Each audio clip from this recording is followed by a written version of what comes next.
C'est quoi être un homme? Ouais, je pose la question comme ça, un peu à froid. Parce qu'aujourd'hui, on entend un peu n'importe quoi à ce sujet. Les caricatures sont toujours plus grosses et simplistes, toujours plus crasses. Alors, la vraie question, c'est de savoir, est-ce qu'on va rester là, à rien faire, les bras croisés? Est-ce qu'on va laisser toute une génération se faire embrigader dans des caricatures de ce que c'est qu'être un homme sans rien faire? Ce sera l'homme déconstruit, rampant et adolescent, découragé, refusant responsabilité et panache, ou la brute idiote et vulgaire qui joue sa petite pièce de théâtre narcissico-égotique en t-shirt slim et qui crache sa haine et in fine sa peur des femmes? C'est ça, les modèles masculins avec lesquels on va laisser toute une génération se construire, sans rien dire, jusqu'à finalement se dégoûter du masculin, jusqu'à en faire un masque social stupide, jusqu'à ce que finalement on ne le cherche même plus, par découragement. L'apathie ou la bêtise, c'est ça, ce à quoi on est condamné? La léthargie castrée ou la vulgarité vénale, l'abandon ou la grossièreté, et rien entre les deux? Vraiment?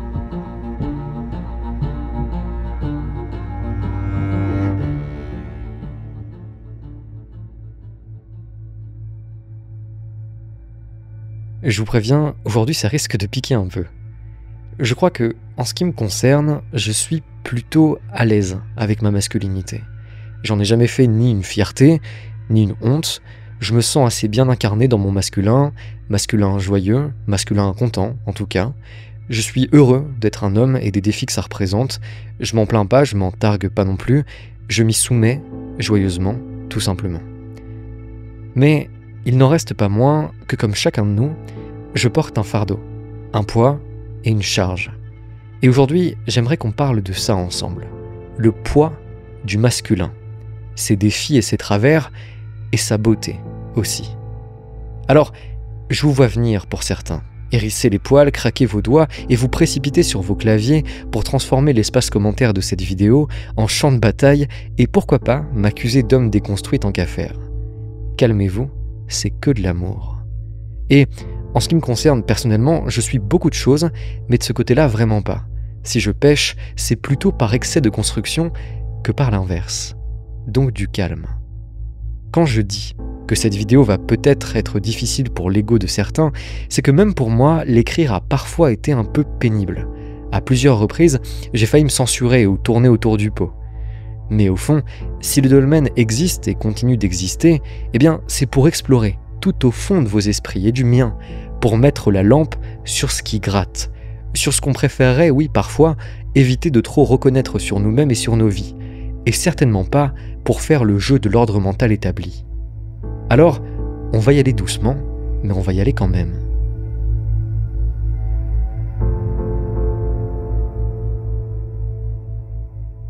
Comme la féminité, la masculinité a sa symbolique, ses narratifs, ses blessures et ses rôles. Être un homme, c'est répondre à un appel symbolique qui remonte bien avant la modernité et la théorisation de quoi que ce soit, bien avant tout ce qu'on considère aujourd'hui comme un rôle masculin, bien avant vos coachs gourous pour devenir de vrais mâles alpha, option Lamborghini, week-end à Dubaï et consommation féminine névrotique.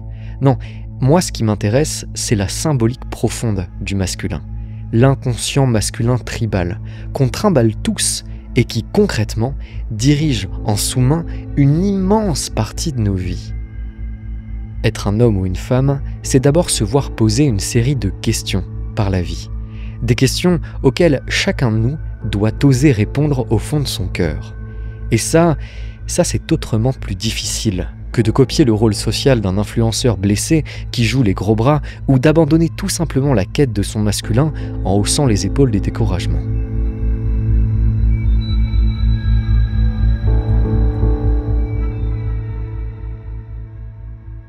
Si vous êtes une femme, pas de panique, ne fuyez pas directement cette vidéo. Je pense que celle-ci pourra vous en apprendre beaucoup sur la pensée et les interrogations masculines. Et si vous avez des frères, des amis, un copain, un mari, eh bien vous avez peut-être un rôle à jouer là-dedans. Et souvent, il faut bien le dire, vous nous voyez beaucoup mieux que l'on ne se voit nous-mêmes.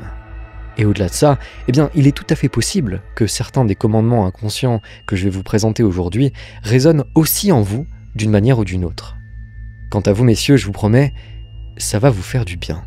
Je le fais pour moi, mais aussi pour vous. Je le fais parce que tout ce qui se trouve dans cette vidéo, j'aurais aimé qu'on me le dise plus tôt. Comme souvent, je me frotte ici à des pierres tranchantes pour vous éviter peut-être d'avoir à le faire par vous-même. J'écris pour qu'on puisse parler de tout ça ensemble, alors n'hésitez pas à utiliser l'espace commentaire au besoin pour partager vos expériences par rapport à l'un ou l'autre de ces défis. Prenez cette vidéo comme une tape amicale dans le dos, parce qu'au fond, c'est peut-être d'abord ce qu'elle est. On est ensemble. Bienvenue au Dolmen.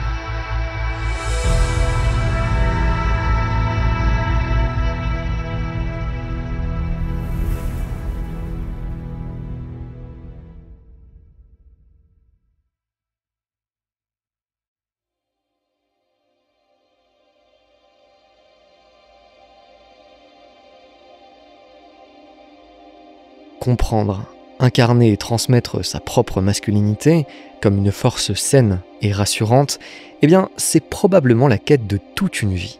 Et en voyant la manière dont Internet, et particulièrement YouTube, caricature la masculinité aujourd'hui, le tout en s'adressant à un public de jeunes hommes crédules, je pense que cette vidéo ne sera pas de trop pour apporter ma maigre participation à ce grand débat qui produit souvent des caricatures débilitantes et plastiques et les présente comme l'homme accompli, entouré de réussites matérielles, prêchant une vulgarité crasse et souvent robotique. Aujourd'hui, sur Internet, ce qu'on répond à la question millénaire et entêtante du « c'est quoi être un homme ?» c'est un cliché. Le cliché d'un homme qui n'a plus aucune idée de ce qu'est le masculin sacré et qui, plutôt que d'aller chercher au fond de lui, préfère jouer le masculin de théâtre et d'image, et vendre ce même masculin théâtral à des centaines de milliers de jeunes hommes en construction qui avalent ça goulûment, tout assoiffés qu'ils sont de gloire et de force, sans se demander un instant la qualité du produit qu'on leur fait ingérer. Alors, on va commencer par là. Être un homme, ou devenir un homme, c'est répondre à une série de grands défis, de grandes questions que chacun de nous a ou aura à expérimenter dans sa vie. Et ces défis, ils ne sont pas nouveaux. On les retrouve sous différentes formes à travers presque toutes les cultures et tous les âges. Le problème, c'est qu'aujourd'hui, avec la post-modernité, avec le bruit ambiant d'Internet et l'accumulation des discours, on a comme oublié les fondements de ce qui fait la polarité sexuelle masculine. Autrement dit, on a oublié les questions, les défis fondamentaux auxquels chacun de nous, dans l'accession à son masculin, doit se confronter. Alors, on se réfugie dans des discours caricaturaux, dans une contraction blessée, où on erre en désespoir de cause de sa propre masculinité, sans trop savoir par où aller, mais tout en sentant quand même bien, au fond de nous, que quelque chose ne tourne pas rond.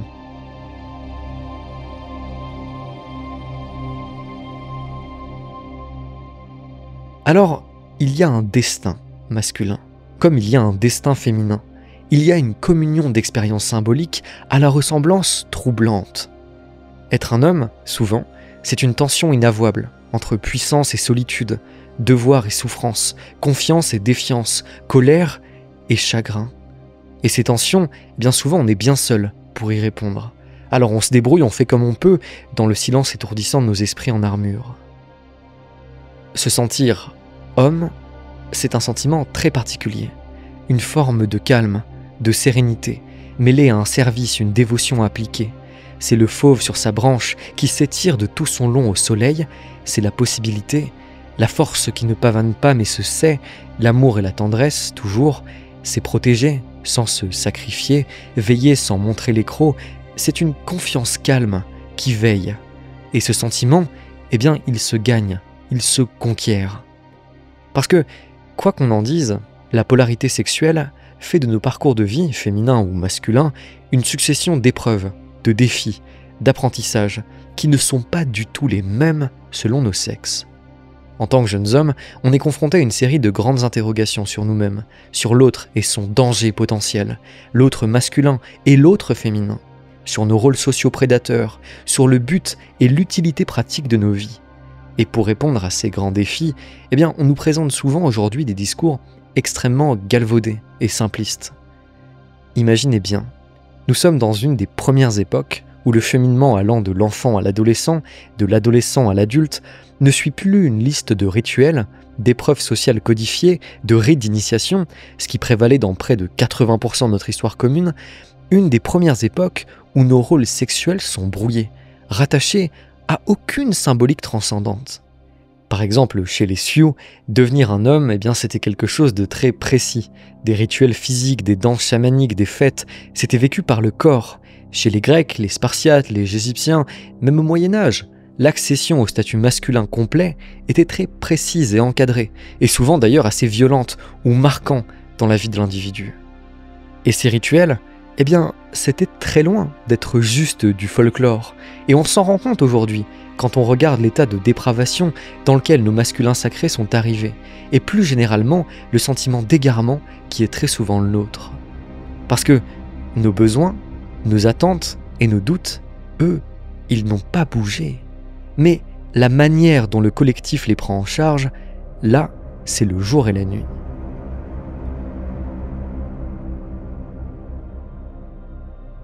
Ces rites d'initiation avaient tous le même objet, répondre ou calmer les grandes interrogations masculines que l'on va voir dans cette vidéo. Et aujourd'hui, qu'a-t-on pour y répondre à ces grandes questions? Que nous reste-t-il? Comment on sait qu'on est devenu un homme aujourd'hui? Comment on se positionne face aux défis immenses que ça représente? Comment on calme sa rage? Comment on se lie à l'autre malgré la défiance? Comment on trouve du plaisir et de la joie dans une vie qu'on croit devoir n'être que labeur, soumission et service? Comment on accède à ces sentiments sans se sentir pour autant tragiquement vulnérable? Comment on allège le fardeau de la responsabilité qui nous blesse les épaules et nous rentre dans la chair? Comment on rencontre la féminité et sa propre féminité? Comment on desserre les dents? Comment on protège vraiment ce qu'on aime et à quel prix et jusqu'à où? Comment on se sent enfin bon et utile dans la société? Comment on gère la compétition sociale? Comment on accède en haut de la pyramide? Et est-ce qu'il faut seulement vraiment accéder en haut de cette pyramide?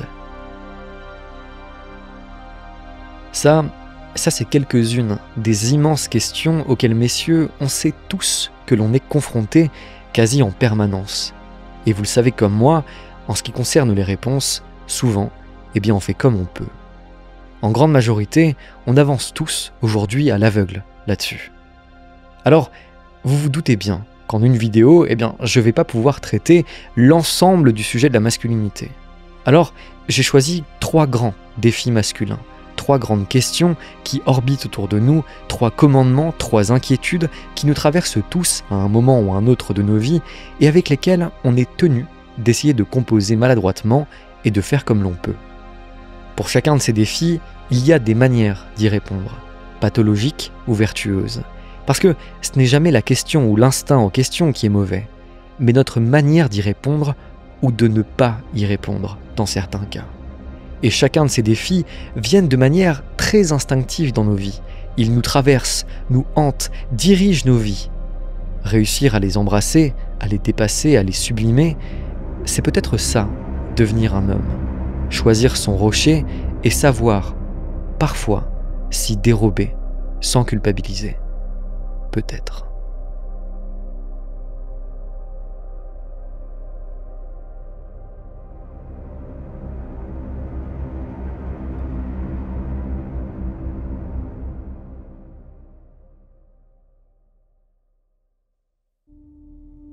Premier commandement, tu porteras le monde sur tes épaules.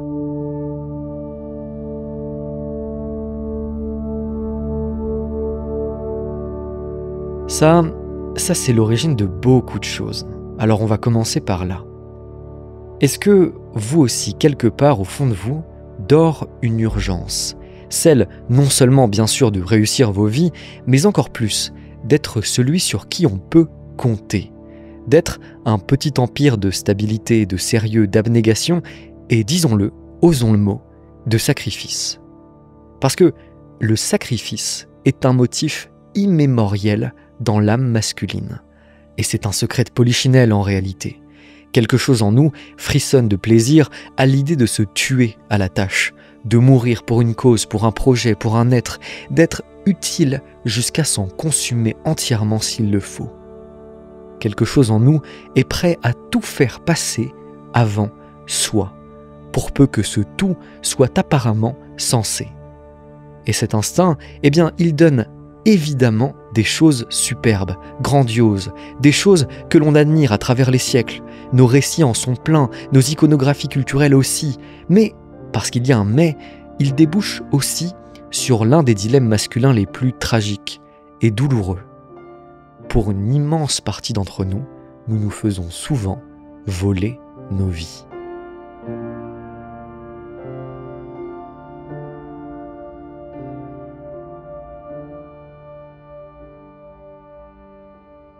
En tant qu'hommes, nous sommes des enfants de Saturne, c'est-à-dire que nous portons un héritage symbolique extrêmement fort. Vous pouvez le voir comme biologique, spirituel, symbolique ou culturel, c'est vous qui voyez, et je ne veux fâcher personne. Mais il n'en reste pas moins que plane au-dessus de nous en permanence une ombre, celle du vieux dieu. Saturne, chez les Romains, était le dieu de l'agriculture. Dieu pourvoyeur, organisateur de la cité, père de civilisation, faucheur de blé. Saturne, ou Chronos dans son appellation grecque, est celui qui organise la cité et qui fait prendre le blé. Mais Saturne possède aussi une part sombre, terrible même. Saturne est aussi le dieu qui dévora ses propres enfants, symbole de la revanche, de la violence, des ravages de la compétition, du fils et du père. En son sein, ce dieu contient toute la dualité de ce qu'est la masculinité, ériger et haïr. Saturne nous donne les deux élans fondamentaux du masculin. Ériger d'abord, tout prendre sur son dos et participer au mouvement du monde. Car il y a une urgence chez l'homme, à la prise en charge. Quelque chose en nous nous pousse à l'élan d'engagement dans la tâche, quelle qu'elle soit. L'absorption dans le faire est souvent à la base de nos santé mentales, comme on a déjà pu le voir sur cette chaîne. L'apathie, au contraire, nous tue à petit feu. La léthargie nous déprime. Celui qui ne s'engage dans rien, souvent, se meurt. Le travail, au sens large du terme, est chez nous parfois une quasi-thérapie. Combien de fois la seule solution à nos problèmes se trouvait dans la tâche éreintante que nous remettions sans cesse à plus tard. Alors, être un homme, très souvent, oui, c'est travailler beaucoup, beaucoup et longtemps. C'est donner sa vie au service parce que quelque part, c'est ce qui nous fait nous sentir utiles. Et être utile, c'est souvent le premier sentiment de joie profonde auquel un homme a accès dans sa vie. Servir, participer à quelque chose de plus grand que soi, avec l'infinité de formes que ça peut prendre, ça remplit nos vies. Et je sais qu'aujourd'hui on le dit plus beaucoup, mais messieurs, vous le savez comme moi, on en a besoin. Cette obsession pour la tâche peut parfois susciter l'incompréhension venue de l'extérieur. Pourquoi sommes-nous autant obsédés par la forge, quelle que soit sa forme? Et je me suis longtemps posé la question. Et en vérité, je crois que la réponse est très simple. Parce que la forge, le faire, l'action, nous rend fiers de nous. Utilité et fierté. Voilà peut-être les deux piliers qu'aucune époque n'a pu écrouler.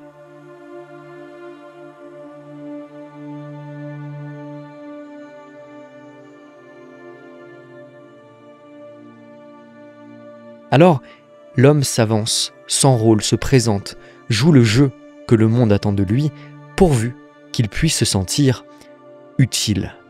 Car voilà notre peur la plus profonde, notre peur panique au niveau archétypal.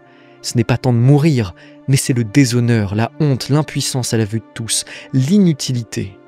Et ça, Homère le savait déjà, il y a près de 3000 ans. Hélas, dit Hector, il n'y a plus de doute. Les dieux m'appellent à la mort, et c'est mon destin. Mais je ne mourrai pas sans combat, ni sans gloire, ni sans exploit, dont les générations futures se souviendront.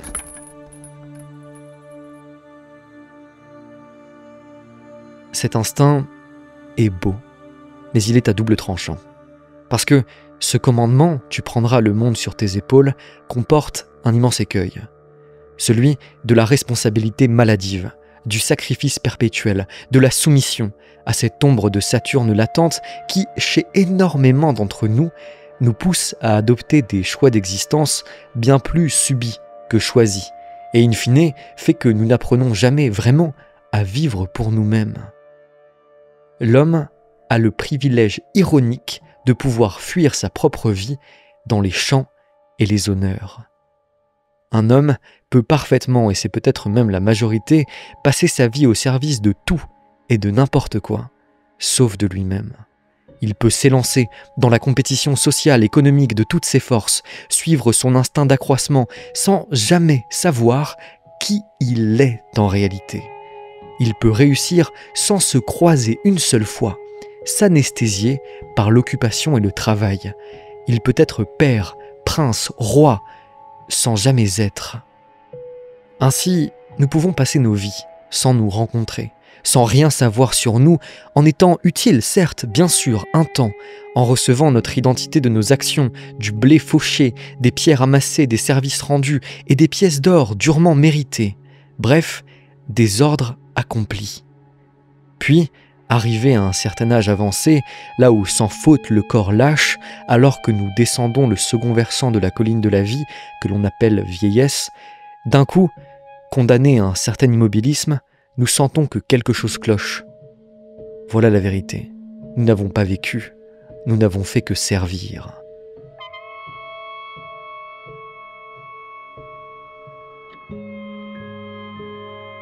Combien d'hommes passent ainsi, à côté de leur vie, en suivant aveuglément les commandements de Saturne, jusqu'au moment où le vaisseau craque.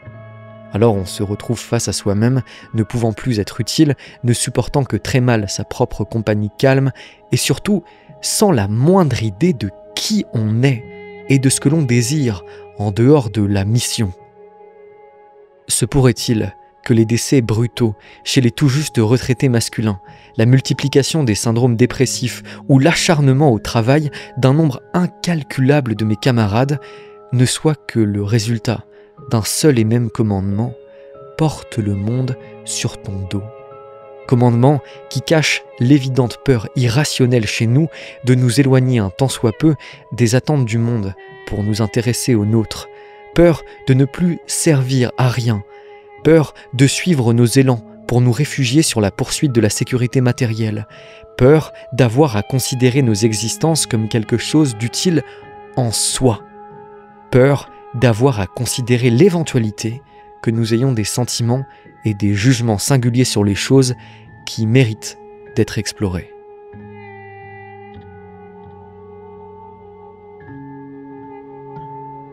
Croyant à force d'efforts effrénés mériter une paix intérieure jamais atteinte, les voilà vieux, tristes et fatigués, cherchant la paix, ne la trouvant pas ici, et se rendant compte qu'ils doivent maintenant côtoyer un inconnu peu bavard, qui les suit partout et qu'ils ont passé leur vie à fuir à tout prix.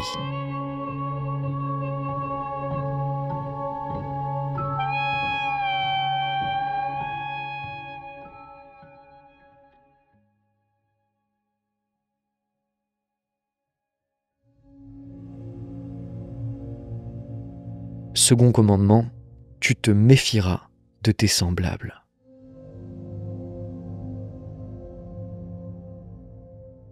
Il y a une rage, un cri rauque et tue en chacun de nous, quelque chose de laid, une bête aux griffes crampées dans la terre fraîche de l'entrée de sa tanière. La bête hume l'air et grogne, toujours aux aguets. C'est une colère que nous portons tous à fleur de peau, un vestige immémoriel qui hurle méfiance, défiance, revanche.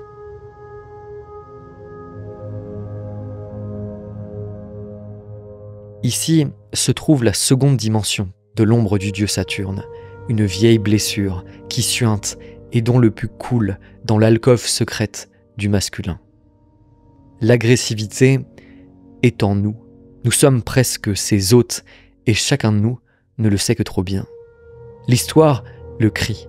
Le masculin est une plaie et une griffe, un trop-plein qui périodiquement explose à la face du monde et dont chacun semble surpris et affolé. nous portons en germe la potentialité timide de la pire violence aveugle, qui, si nous n'y prêtons pas attention, est tout à fait à même de diriger nos vies. Nous sommes les colporteurs inconscients de l'animosité silencieuse. Entre nous, messieurs, le premier sentiment qui nous anime la plupart du temps face à l'autre, et tout particulièrement face à l'autre masculin, ce n'est pas l'intérêt, la curiosité ou même la sympathie, mais bien d'abord la méfiance et la compétition larvée. Va-t-il m'écraser? Dois-je lui faire confiance?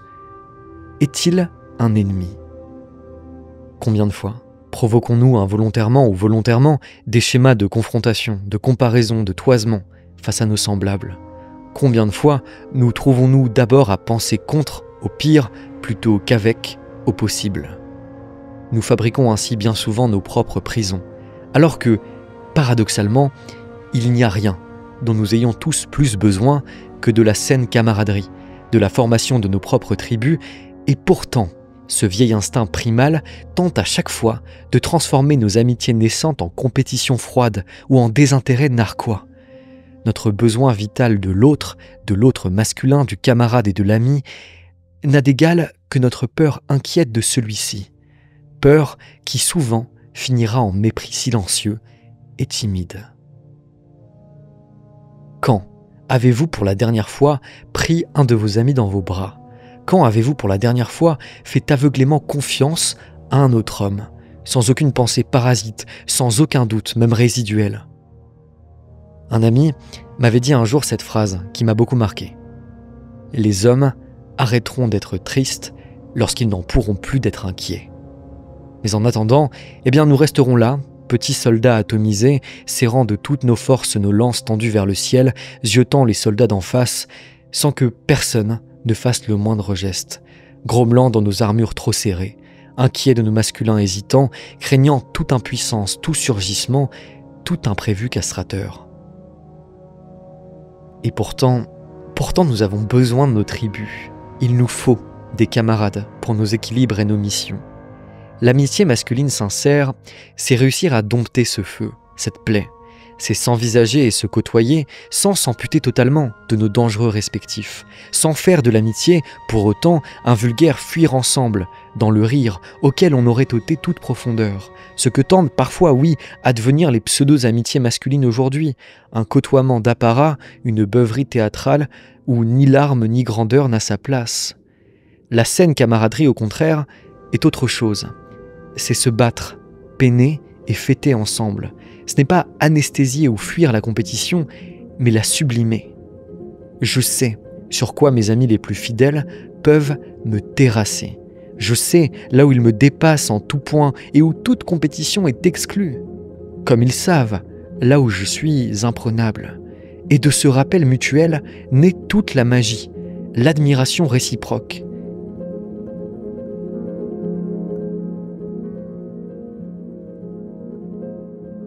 Le problème de la bête masculine devant sa grotte, ce n'est pas son agressivité ou sa haine, c'est simplement qu'elle a peur. Nous ne sommes pas ennemis, nous sommes inquiets. Et là où il y a un jeu de pouvoir, même souterrain, l'amour aura bien du mal à prendre. Alors, faites-vous des amis, retenez votre urgence inquiète qui veut tout voir sous le prisme du rapport de force. Rangez vos lames, regroupez-vous, car la confrérie sincère et tendre est la plus puissante force du monde. Celle contre quoi tout conspire, les dieux comme les hommes. Derrière la bête blessée se cache l'horizon brillant, la belle conquête et le rire à gorge déployée. L'amitié masculine est une stabilisation admirative des forces de chacun. Et lorsqu'elle réussit à naître, l'ombre de Saturne disparaît doucement et s'ouvre la dernière des trois portes, le dernier commandement gigantesque que nous devons affronter et sur lequel je conclurai cet épisode.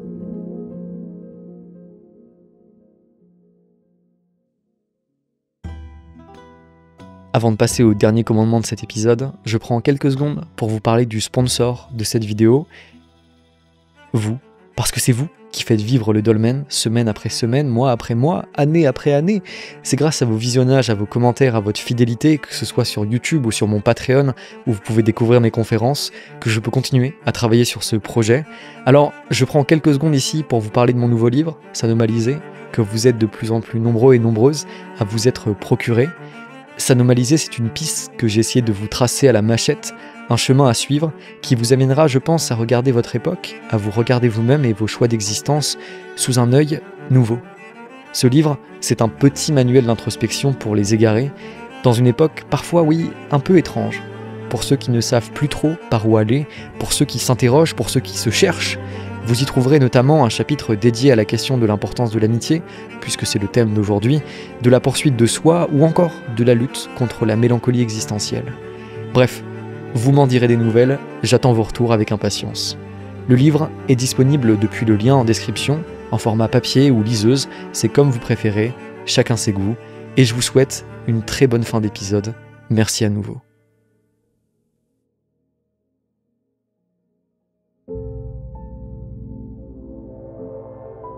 Troisième commandement, toute faiblesse devra te quitter.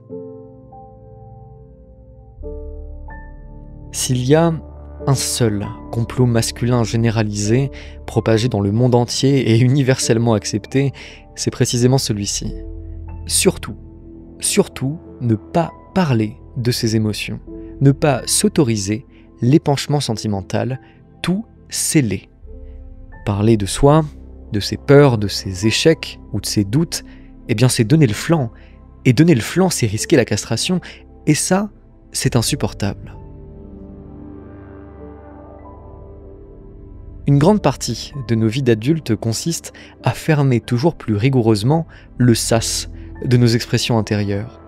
Car pour d'obscures raisons d'inquiétude existentielle, on est convaincu que le sentiment est une faiblesse et son expression une défaite humiliante. Alors, puisque rien ne doit sortir de nous, eh bien c'est vrai, souvent nous n'avons pas grand-chose à dire, ni à nos frères, ni à nos amours. Nous consentons simplement à la vie sans mot dire, et il faut le dire, nous y trouvons parfois une certaine fierté stoïque. Mais derrière cette confrérie du silence, ce sont nos forces vitales qui diminuent. Car Eros, l'énergie séductive, la chaleur vitale, le sentiment, toutes ces choses sont en nous, aussi malmenées soient-elles, et nous avons besoin de sentiments pour vivre. Voyez-vous, le pouvoir est expansif dans la nature masculine. Il colonise tout. Alors, à l'intérieur de chacun de nous prend place une terrible bataille sans merci entre expression et répression, entre se laisser aller ou tenir la stature, entre le barde et le guerrier, entre l'esthète et le monstre. Le troisième fardeau masculin est donc la digue que l'on se croit tous tenus d'entretenir entre nos sensibilités émotionnelles et le monde extérieur. On entend souvent parler de nos parts féminines. J'y préfère l'expression part extatique ou héros intérieur, étant donné que souvent, part féminine semble braquer tout un tas de mes semblables pour des raisons parfaitement ridicules. Bien sûr qu'il y a du féminin chez l'homme, il en vient, il y aspire et il la cherche partout. Celle-ci occupe une partie conséquente de ses préoccupations vitales. Pourtant, quelque chose en nous semble craindre le féminin et sa symbolique. Quelque chose en nous craint de se faire corrompre de l'intérieur s'ils se laissent trop aller à l'expression de leurs élans vitaux les plus vivaces et sincères. Cette crainte, d'ailleurs, traverse les âges et les légendes. Et aujourd'hui, l'hyper-masculinisation de façade qu'on nous vend partout, eh bien, n'est qu'une énième manière de fuir le féminin intérieur en gardant la face. La masculinité devient alors un masque que les hommes revêtent, un masque qui ne se construit qu'en opposition à une féminité crainte et fantasmée, un masque qui n'a rien à proposer en dehors d'une caricature ridicule que les hommes se renvoient entre eux et dont ils sont, je suis désolé de le dire, souvent les premiers souffrants. Comme si être autre chose qu'un cavalier sombre ou une brigue déterminée risquait de les castrer symboliquement pour toujours. Et là, messieurs, j'ai une révélation pour vous. C'est précisément en chassant tout féminin intérieur, tout éros, toute énergie solaire et sensuelle à l'intérieur de vous, que vous vous stérilisez. À nouveau, là où il n'y a que jeu de pouvoir, rien ne pousse, aucune vie ne prend. Alors, vous produisez les causes que vous cherchez à tout prix à éviter. Votre peur panique du féminin extérieur et intérieur fait de vous des soldats sans soleil, des légionnaires sans déesse, des bagnards sans nymphes. Perdre son propre féminin, sa capacité d'explosion sentimentale, sa capacité extatique, son impudeur narquoise, son charme princier, eh bien, c'est un désastre. C'est s'enfermer dans une arène dans laquelle vous allez peut-être gagner, je n'en doute pas, mais dont vous n'aurez plus la capacité de succuler les fruits de victoire durement acquis. C'est gagner pour rien. Là où il n'y a que pouvoir et posture, il n'y a plus de victoire, plus d'exploit, plus de gratitude, plus de frémissement de la chair. Il n'y a que machinerie, utilité et tâche, amassement et usure. Le troisième danger qui guette l'homme est de devenir une machine, d'être félicité par ses semblables pour cette transformation et de finalement s'en féliciter lui-même. C'est le baiser de la mort. Car celui qui abandonne Apollon et Vénus et ne se soumet qu'à la force désincarnée de Saturne, celui-ci ne vit plus, il remplit sa tâche. Et lorsque celui-ci se retrouve face à la féminité extérieure, face à la femme, il ne la comprend plus. Celle-ci lui est parfaitement étrangère et son langage indéchiffrable. Alors il se braque, la craint et fait tout pour la dominer. Ou au contraire, la pourchasse, assoiffée, jamais rassasiée, l'objectivise et termine par attendre d'elle qu'elle lui offre ce qu'il n'a jamais su s'autoriser au fond de lui. Contrôler, ou tout faire pour contenter, quitte à se perdre soi-même. Voilà les deux fossés dans lesquels nous tombons si souvent dans notre poursuite féminine. Et pourtant, nous avons besoin du féminin et de l'éros, interne et externe. Alors, une bonne fois pour toutes, il faut donner le flanc. Que ce soit pour l'amour, pour la poésie de la vie, pour apprécier ses victoires, il faut pouvoir s'effondrer pour que le courage de tenir debout ait un sens, au risque de n'être qu'une statue dont plus personne ne doute de la stabilité et que plus personne à force ne regardera. Il tenait, il tient et il tiendra. Voilà tout ce que l'on finira par dire de vous. Votre légende sera celle d'un roc terne et stérile, vainqueur mais manquant de vie. Alors être un homme ne veut pas dire s'extraire du vibrant et de l'érotique vital, bien au contraire. Soyez lubrique et sanguin, joueur et danseur, narquois et prétentieux. Incarnez vos féminités, jouez avec elles, car elles vous rendront puissants comme aucune autre force. Alors pour conclure, quitte à me faire accuser de révéler des secrets masculins bien gardés, je vais vous dire, je sais que quelque chose en vous aspire à la vengeance en prenant le monde, une vengeance sourde, dont au fond, il ne connaît plus exactement l'origine. Je sais que quelque chose vous pousse à vous oublier, à vous anesthésier dans le service de la cause, que quelque chose en vous vous pousserait presque à déclarer la guerre au monde entier dans vos mauvais jours. Je sais à quel point il est doux pour nous de nous penser comme engagés dans une quête sombre et solitaire contre la terre entière, et à quel point ce narratif intérieur est réconfortant. Eh bien, gardez l'insatisfaction et la hargne, mais refusez d'en faire une force frustrée.